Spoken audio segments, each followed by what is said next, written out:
This episode contains material that may be triggering to some individuals.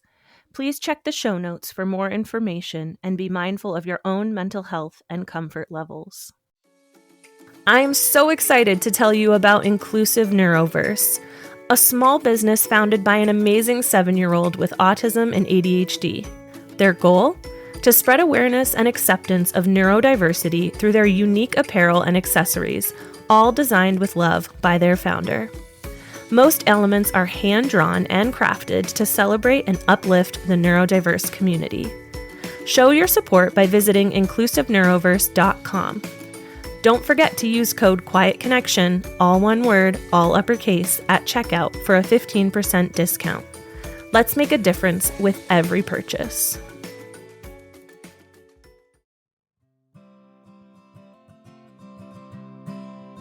Welcome to Quiet Connection, a podcast dedicated to ending the stigma around postpartum mental health. I'm Chelsea. In this episode, I'm chatting with Claude, who shares her journey through postpartum depression and discovering what truly matters to her. With the space and grace that her partner and family provided her, along with taking control over her physical health, Claude was able to navigate the water of PMADs on her own terms. Her journey is one that looks a little different from many of my previous guests, but I'm grateful for her ability to be authentic and transparent. Let's hear from Claude. Hello! Today I'm here with Claude. Claude, how are you? I'm good. Hi, everybody. Hi, Chelsea. Hello! I'm so glad that you could join us. This has kind of been a long time coming, but I gotcha, and I'm excited. I'm excited to chat with you. Same. I'm so excited to be here. Thank you for having me. So we'll roll right into it, and I'll start. I have a long list of notes on my end of everything about you, but rather than me just read from that list, I'd love it if you could sort of introduce yourself, tell us about who you are today, and bring us back to who you were before you became a mom. Okay. So my name's Claude. I'm originally from Montreal, Canada. I'm French Canadian. I'm 42. I moved to the States when I was 8 years old. Started dancing. My mom put me in dance class to learn English more quickly, which was a great idea. Make more friends. And she had put me in like a lot of other things before that, like gymnastics, ice skating, and I didn't like any of those things, but dance really stuck with me. So when I was 20, after 2 years of college in Arkansas, don't ask me how I ended up there, but we ended up in Arkansas when I was in 7th grade, and my dad was like, I really want you to go to school.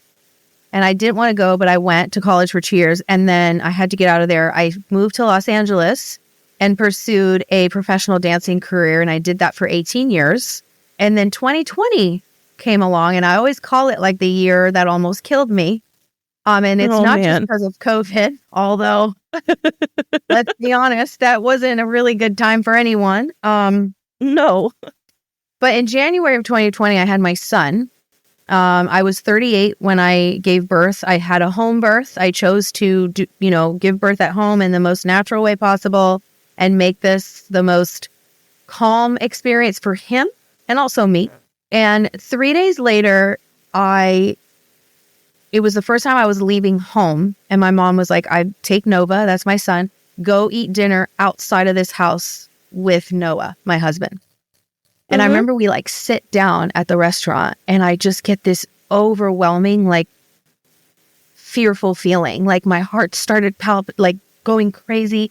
I started worrying and I was crying, and I looked at my husband and I was like, please tell me everything's going to be okay. And from that day forth, it was like a constant battle of me just really mourning my old life and wanting my space and freedom and time back, my time with my husband. And it got so bad that I was suicidal for almost a year because I just couldn't confront this new life of having this baby, these responsibilities.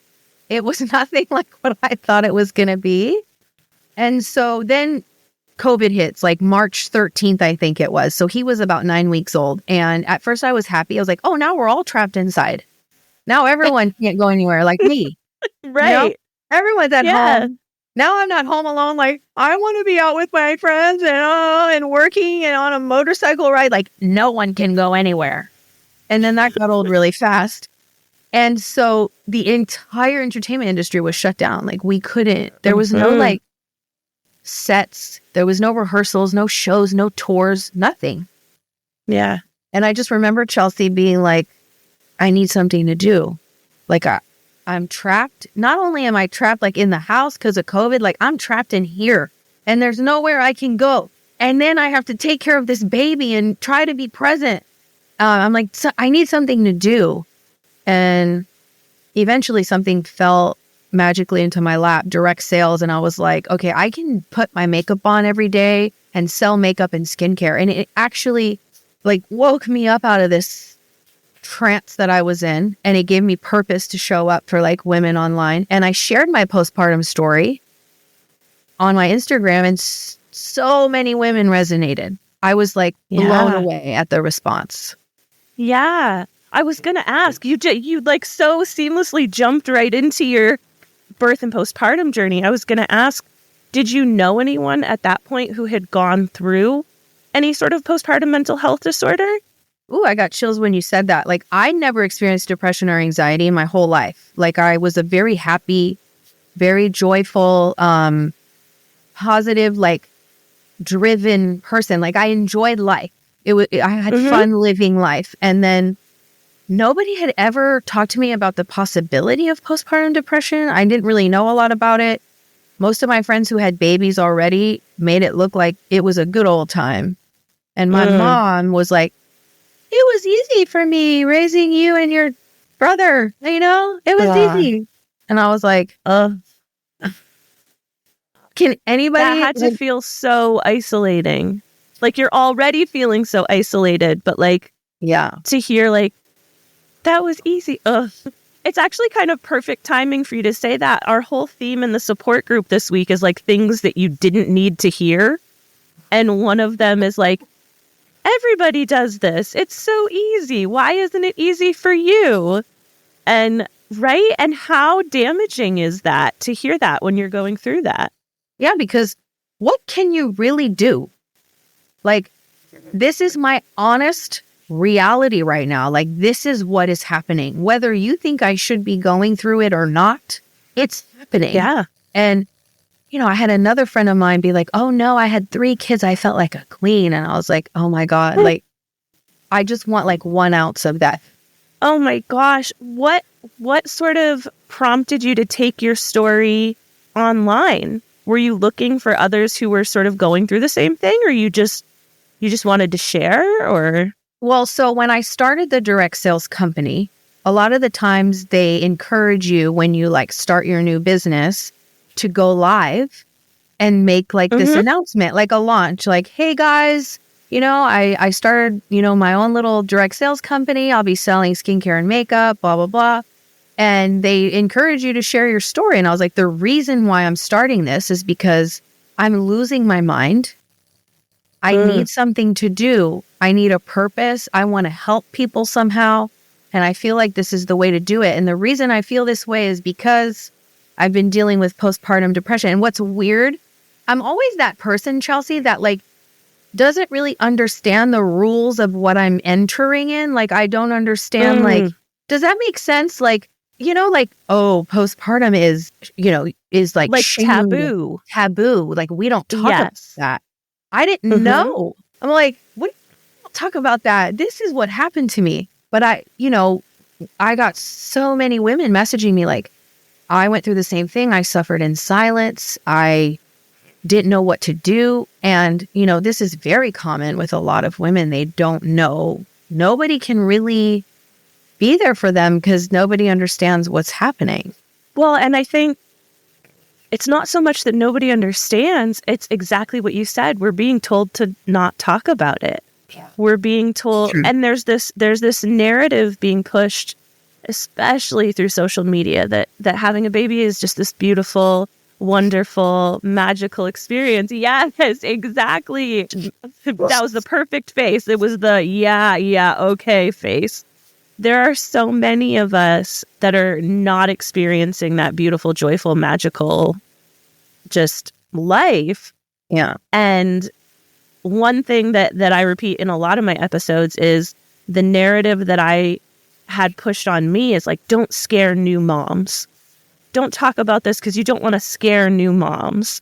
Yeah. And I'm like, but it's real and it is happening to the majority of us because it's normal and we should be able to talk about it. Yeah. I mean, there was a few women who were like, imagine your son watching this when he gets older. And it's like, oh, here we go again, shutting up the woman to protect something else, like having us just be the perfect cookie cutter wife and mom while we are literally dying inside at the expense of other people's feelings. Like, I want my son to know that this is possible, that his wife might go through it. And here's how you support her. Because my husband was amazing. I mean, he single-handedly kept me alive. Like, if it wasn't for him, and if there are men listening, like, it is important that they know that men know how to be there for their wives or partners or whatever. If they're going through that. That was going to be one of my next questions, actually, was, and I'm going to go backwards again in a little bit too, but when you were going through that, you had your partner's support. What did that look like? What did that support look like? That support looked like letting me be dark, letting me feel the feelings I was feeling, not trying to make like, oh, it's going to be okay. Oh, you're going to be all right. Oh, it can't be that bad. Or like, it's probably just your hormones. Like, you don't want to hear any of that when you are literally thinking about killing yourself. You just want somebody to just acknowledge your pain. And it took a minute for me to actually like voice the depth of what I was feeling to him. But once I did, he was like, oh, okay. He put his feelings aside. However, I made him feel aside, which is huge. He took nothing I said or did personal because he understood that mentally I wasn't okay. So how can I manage his feelings when I can't even manage my own? And when he understood that, he just let me be. He acknowledged, he took me out on walks. He didn't get upset with me when I was like raging. There are moments where you just like rage. Yeah, well, and postpartum rage is its own thing. That's now becoming part of the conversation too, and that can go hand in hand with depression. Did you have anybody, like, did you have a bigger support network, or was it mostly just you and your partner? It was mostly my partner and me, my husband and I. My mom was there for 2 weeks after Nova was born, and then when COVID hit, we did go stay with my mom and dad in Arkansas. That's where they lived. But for the most part, and my mom would say, like, just know that it won't be like this forever. And my dad was like, take it moment by moment. It was hard to be how I was around them. I didn't want to make people around me feel the heaviness I was feeling, but they were there for sure during that time for me. And my sister-in-law too, I want to give her a shout out. Like, she helped immensely with watching Nova and being there for us. I'm really glad. One of our themes, again, is community and a village. They always say it takes a village to raise a baby. It takes a village to support a mom. Yes. So I'm really glad that you had that. Thank you. I'm curious, what types of things, once you really realized that this was an issue, it was really impacting you, and you were having those suicidal thoughts, what steps did you take, or did you even know what resources there were available to you? So I'm going to be really candid here. I normally don't talk about this because there is such a bad rap around it. But when I met my husband, he made it clear that he's been a Scientologist his whole life. And so when I met him, he introduced me. I went on my own volition. I liked what I read. I liked what it was doing for me. And so I continued to stay active in the church. So one of the things that I did was go to the church. Now COVID happened and we weren't allowed to go to the church anymore. But something really cool is a field auditor is what they're called. They're like part of the church. They don't work here though. They're like out in the field. I got on the phone with her and she goes, you may want to take a look at what's happening with your body. And it, Chelsea, this might sound crazy. It was never something that dawned on me that there could be something wrong with my body. Like, I thought it was all mind stuff, like mental health. And that's when I was like, oh, maybe I should go get my blood work done to see if something is going on in my body.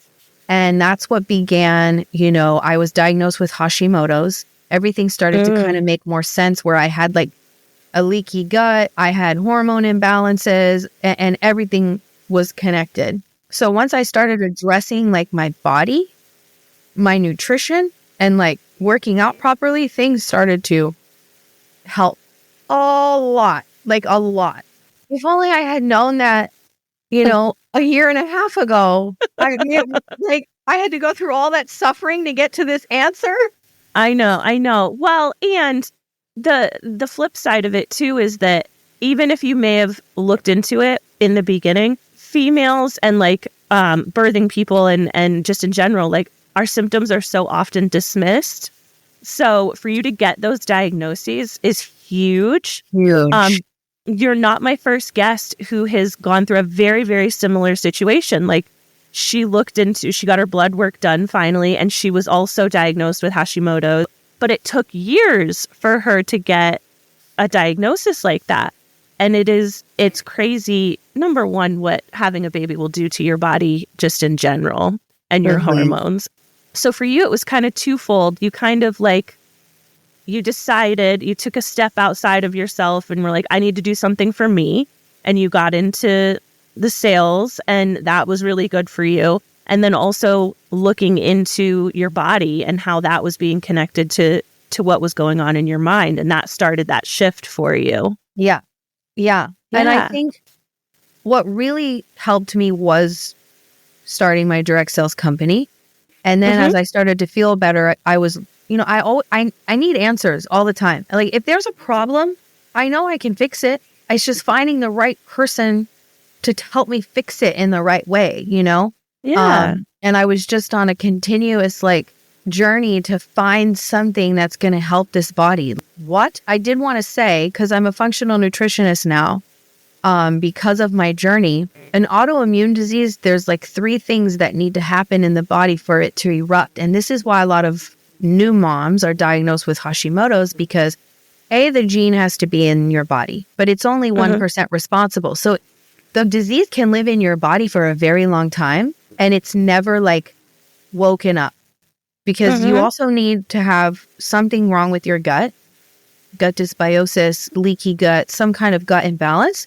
And then the third thing is a traumatic experience. And here's where the birth comes in. At the age of 38, I was probably already dealing with gut issues, right? I already had the gene, but the birth is what woke up the demon.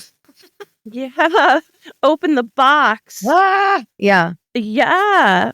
So to sort of tie it back to your initial birth experience, I hate this question and I hate how I word it.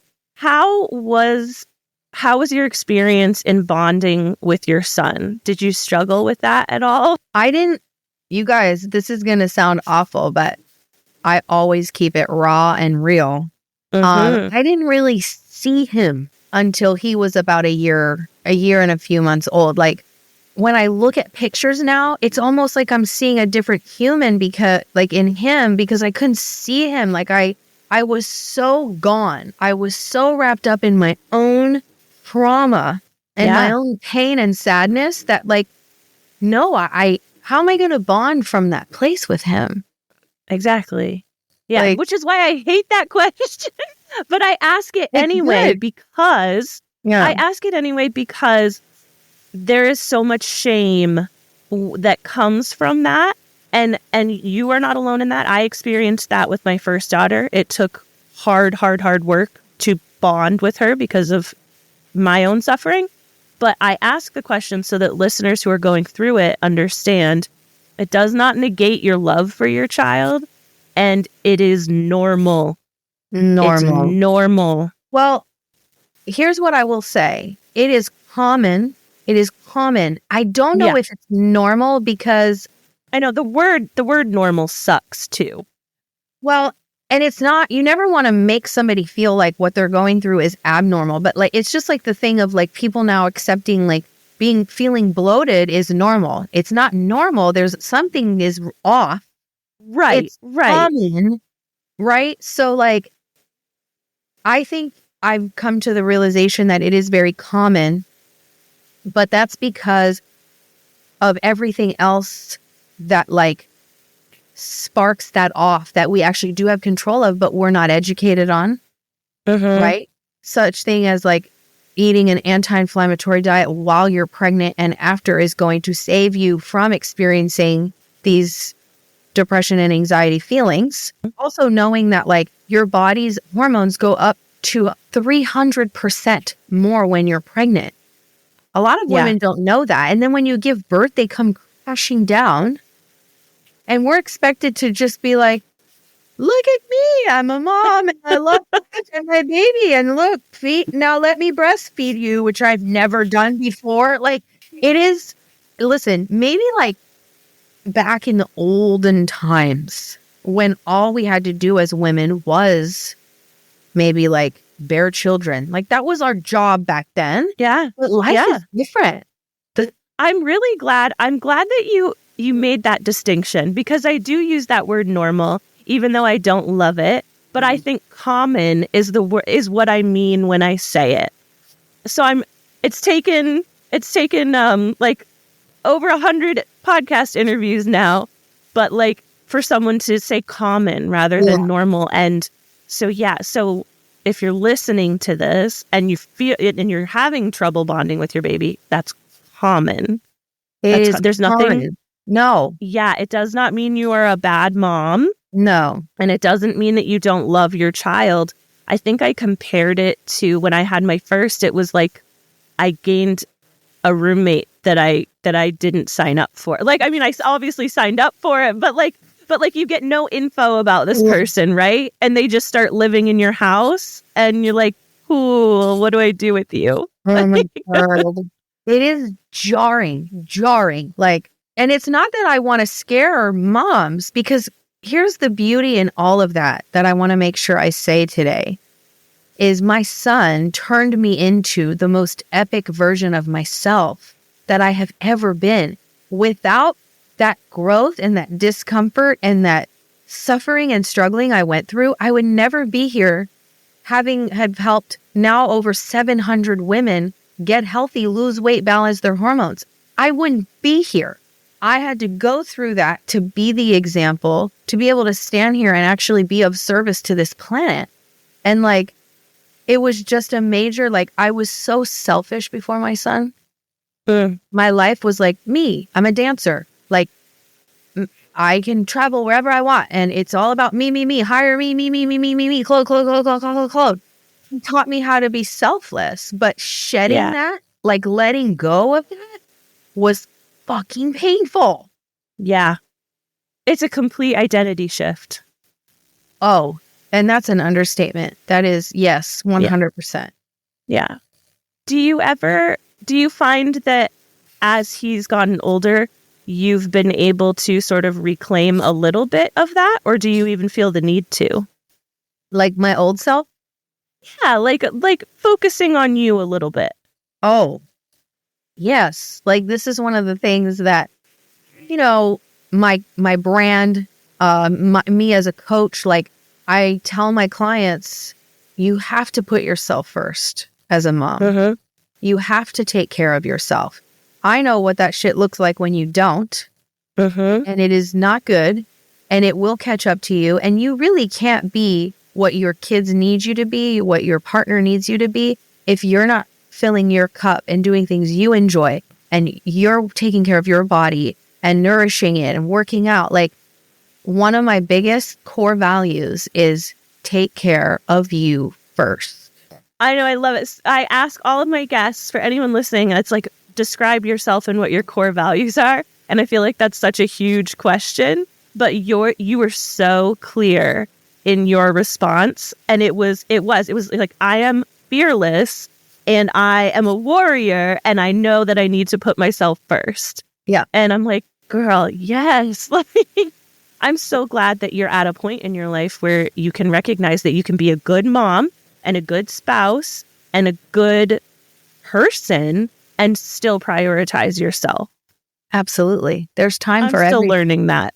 I mean, it's like I think it really is like in our makeup as women to like serve everybody else. Somehow Yeah. I didn't get too much of that DNA. Like I said, I was really selfish, but now I see that like that's selfless because when I wasn't taking care of myself, like I wasn't there with Nova. Like I was Yeah. there, but I was too busy thinking about how I was so uncomfortable in my body, how I felt sick, my joints hurt. I didn't, I had gained 40 pounds. And for me as a professional dancer, I hated the body I was in. So like, here I am trying to like have fun, play with Nova, but I'm like, I hate the way I look. I hate the way that I feel like crap. And oh my God, I have this disease. And like, I'm eating crap and I'm swollen and inflamed.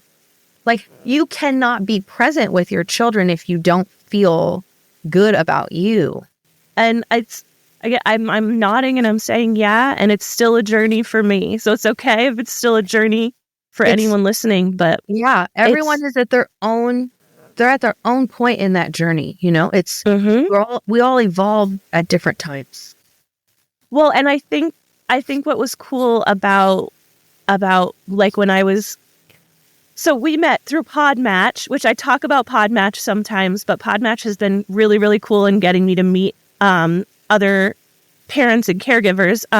But when I was reading your profile, what really stuck out about you is that just where you are in your journey is so empowering.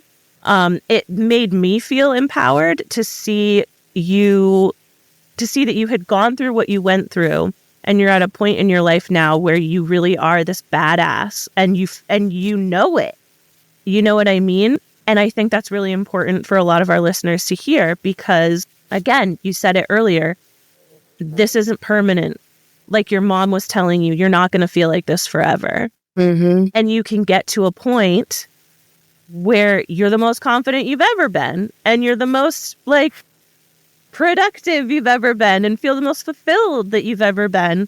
And I think I was drawn to you because it seems like that's where you're at right now. Correct me if I'm wrong. I mean, I'm definitely, my journey is, I'm still growing. I'm still learning. And, I want to speak on that in the sense of like, that's something that is definitely earned, that confidence, that true confidence in like, when you survive something like postpartum and you make something beautiful out of it and you decide to like, hey, I'm okay, enough of the victim mentality. I'm taking my life back. And you apply the discipline necessary to get there every day. Like you guys, I'm telling you, like I cut out gluten, sugar, dairy, alcohol all in one fell swoop when I was told I couldn't eat those anymore. I didn't say like baby steps, I'm going to gradually do it. I was like, if this is going to heal me, I'm doing it right now 100%. I wake up every day at 5:30 a.m. I've worked out every day for the last, 2+ years. That's me putting myself first. And that's me like creating the woman that I admire, the woman that I am proud of every day. And that has landed me to a position where I can lead other women, where I was now able to create a 7-figure business in a year and a half. And that's just because of my devotion to me and creating the best version of me that God wants me to be so that I can like get out there and inspire other women to also do the same. I've definitely come in the last 3 years, I've lost over 30 pounds. I reversed my Hashimoto's. I got rid of my implants that I had for 18 years, built 3 different businesses. This one now, my online coaching business is like my passion. I love it. I'm obsessed with it. So anything is possible. And I've been doing it 3 years. I've had my coaching business for a year and a half. But when you really just go all in, no excuses, honor you, it's like, amazing things can happen. Amazing. And, right now I'm still learning. I'm still growing. I'm not done. I just like really kind of accepted God into my life in January, like last month, at the beginning of last month, I was like, oh, like I really want to know more about God and I want to read the Bible. And now it's opening this whole new level of like me, which comes Yeah. with growing pains, so those never stop. Like you don't get to a place and you're like, here I am, I've reached the top, I'm Buddha. But you know what? If you can turn your struggles into like not actual gold, but turn your pain and your struggles into something positive, you've won, and I've been able to do that. Which is amazing. It's inspiring. Thank you. It's something that I strive for sure. I'm still in the part of my journey where I can't quite accept the whole silver lining thing. But the more that I talk to other women and other parents that are at that point and have gotten to that point, gives me hope. So I'm hoping that it's also giving my listeners some hope as well. So you had mentioned early on in our conversation how like you didn't really have a background with mental health disorders. It wasn't on your radar or anything like that. Did you ever look into therapy of any kind, or like, did you talk to your doctors about what was going on, or did you kind of just push through this on your own path? I definitely pushed through it on my own path, and I have no trust in our doctors. This is again, my humble opinion. I don't push my agenda on anyone. This is just my beliefs. My doctors told me there was nothing I could do about my Hashimoto's. Nobody really, they don't know what the fuck to do with you when you have postpartum. They're like, is your baby doing okay? And you're like, my baby is thriving. That's what they're doing. They're surviving. The mom, however, I even told my midwives, they were asking me like, how are you doing? I was like, I am not okay. I'm not enjoying this. I'm sad. I'm anxious. I'm worried all the time. Not even about my baby. I'm worried about life. I'm worried I made a big mistake. I'm worried about what my future looks like. Like, I'm just worried. They're like, Claude, you need to grow up. You're not a dancer anymore. You're a mom. Oh my God. Your midwife said that to you? My fucking midwives said that to me. And I thought, okay, like, nobody is really hearing me here. Like, I'm going to have to like tell them what I'm really imagining like 24/7. Oh my God. So I knew I never wanted to like I had a home birth. Like, I'm not a go to the doctor type of person. Yeah. I'm not a medication type of person. Like, if you know anything about Scientology, it's like, we don't do medication for like mental stuff. So that's why I told you, like, I went that route and then they shut down. So really, I was just pushing through. My husband would see me like he would see me like spacing out. He'd be like, Claude, let's go. We're going on a walk. He would take my son for hours sometimes so that I could sleep. I wouldn't sleep because I was so anxious. But I made sure I was really honest with my husband about how I felt. And then he basically helped me through a lot of that. But that was how I pushed through. Yeah. And that's important. It's important to tell your truth. Like, this is your platform to tell your story. And that's one of the reasons I ask the question. So for you, that journey was you and your husband. And your husband powered through. We powered through. We powered through together. And, it took me having, and for any woman that is having these thoughts, like, please don't feel bad about them. Like, don't make yourself wrong, and say it as quickly as possible. Like, I waited 6 months to look at my husband and be like, because we were having an argument. And I literally looked at him. I was like, I don't feel sorry for you and how hard this is for you. Because at least you don't want to blow your brains out every day. Like, I don't want to be here.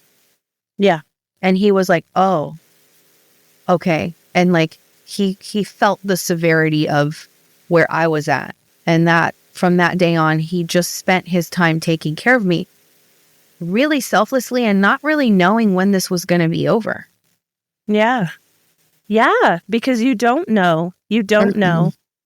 Thankfully for you, that support was helpful and beneficial, because in a lot of cases, it's not. And and that's why we're talking about it. Like, and the fact that it took you 6 months to say those words to him, like, we want you to be able to tell someone the minute that those thoughts enter your head. We don't want you to live with those thoughts. No. No, nobody wants to live with those thoughts, and you don't want them in there. And you don't know why they're in there, and you don't understand why they're in there. And like you said, you like to understand everything. You need to find a reason for everything. Connection. I want answers. Like, give me an answer. Like, can anybody? And like, nobody could. So it was really just left up to me. And like, when I got the Hashimoto's diagnosis, like when somebody told me to take a look at like my body, my hormones, my blood, like go have somebody look. And when I saw that there was something wrong, it made me feel better because I was like, okay, like there's legit something in my body causing some chaos. And now I just have to find the answers to help that. Yeah. And then the rest fell into place, thankfully for you, and is continuing to fall into place. Yeah. Never accept a diagnosis for a diagnosis. Like ask questions. I had 2 doctors tell me that there's nothing I can do about Hashimoto's. It is genetic. It'll be there forever. There's nothing we can really do. And I was subclinical, so they didn't want to put me on meds, thank God, because I wouldn't have taken meds. But at the very least, don't eat gluten. They could have just said that. And I was just going to say, they didn't say that. They couldn't have told you that. Right. No. I can understand your mistrust of doctors. That's also common. And it becomes more common after birth experiences and postpartum experiences like yours and like mine and like so many of my guests and listeners, because we're dismissed. We're dismissed and we're not given the consideration that we deserve, and we're not heard. Yeah. So we're trying to be heard. It's like, it's what you're supposed to do.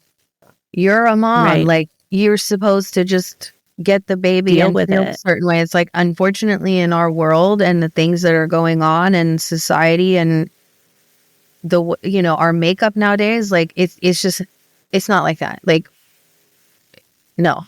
No, it's a different world. It's a completely different world. It is.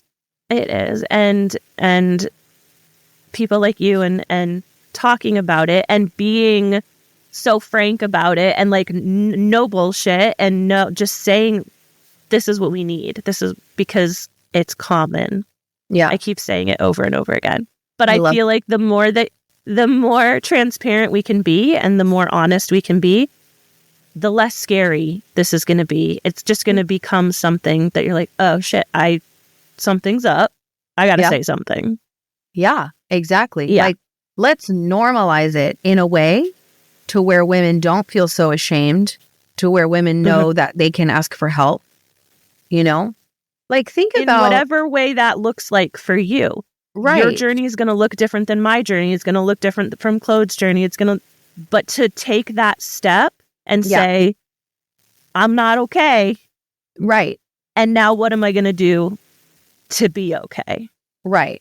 And I think a lot of the times just being allowed to communicate, like, think about the whole movement now of accepting, normalizing like people who want to change their genders. And how important it is to not make them feel ashamed and not make them feel wrong for what they're doing, and really just acknowledging that is their truth.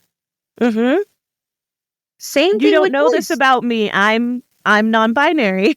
Like, there you go. Thank you for bringing that up and for acknowledging that, because yes, it's just a real thing that is really happening to you. So it needs to just be acknowledged. Doesn't mean you have to agree with it. Like, it doesn't mean that I have to that I'm going to go do the same thing or that I even agree with it. That doesn't fucking matter. What matters is that's what's happening in your world. And it just needs to be acknowledged. It's nobody else's fucking business. But my point was, like, there is a really big movement in making sure that people like you feel safe in this world. And for me, it's like, let's make it the same for women who are going through postpartum to fucking feel safe in this world, to go through that mental health problem. Yes. That's it. Yes. Yes. That's our whole mission. Our whole mission is to make women and birthing people feel safe, even through the scary stuff, even through the Exactly. scary stuff. Wow. First of all, this conversation has got me super jazzed. I love this. I say that every time I meet a new guest, a tiny little piece of me is healed in a different Oh, way. And I well, love for real, that. and in talking with you, like I'm feeling super empowered, which I haven't felt in a long time. So like I want to thank you for that, for imparting a little bit of that onto me. And I usually wrap up with one of two questions. And I think the question I'm going to go with for you is, if there were one thing that you wanted my listeners to take away from your story and your journey, and you've probably said it a million times throughout this episode, but just so that the point is driven home, what would you want them to take away from your story? Oh my goodness. I think allow your pain and your struggles to make you into a wiser, stronger, more capable human being, not a less capable, more victimized, less powerful version of you. Really allow it to push you forward and like look at it as a gift. Like I look at my postpartum experience now as the biggest gift I could have received ever.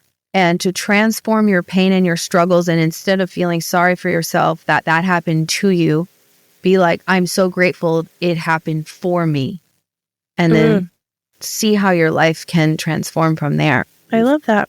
Thank you. And well, and that has been your journey, and it's true to you. And so I love that. I love the authenticity, and I love again, you're like serving others. You're telling them you can do this. There are brighter days ahead.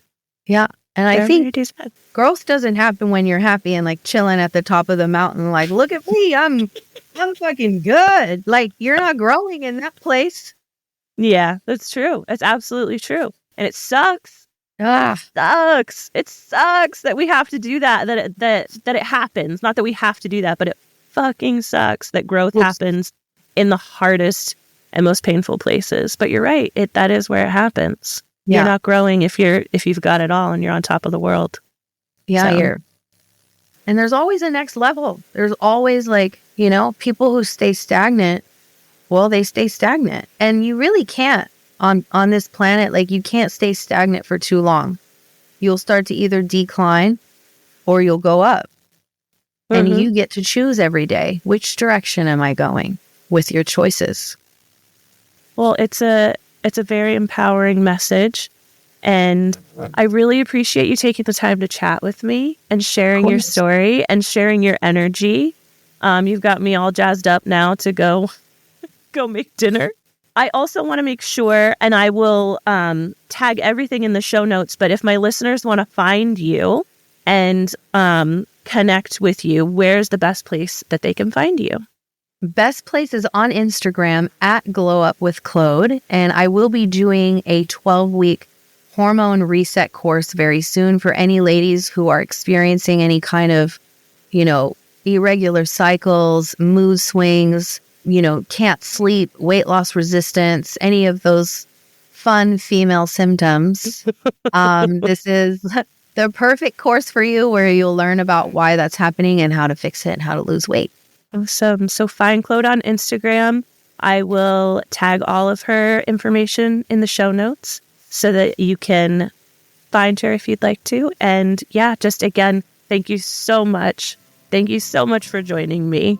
Thank you, Chelsea. This was awesome. Claude, thank you for authentically sharing your story and for the passion you have to empower the women you work with. Listeners, be sure to check out the show notes for links to learn more about Claude and the work that she's doing. To keep up with us on Quiet Connection, you can follow us on Facebook, Instagram, TikTok, and Threads at Quiet Connection Podcast. You can help our community grow by leaving us a rating and review on Apple Podcasts or Spotify, and consider sharing our episodes on social media. To share your personal journey, you can contact us through our website at quietconnectionpodcast.com or by email at quietconnectionppmh@gmail.com. Join us next time when another story is told and you realize you are not alone. I see you.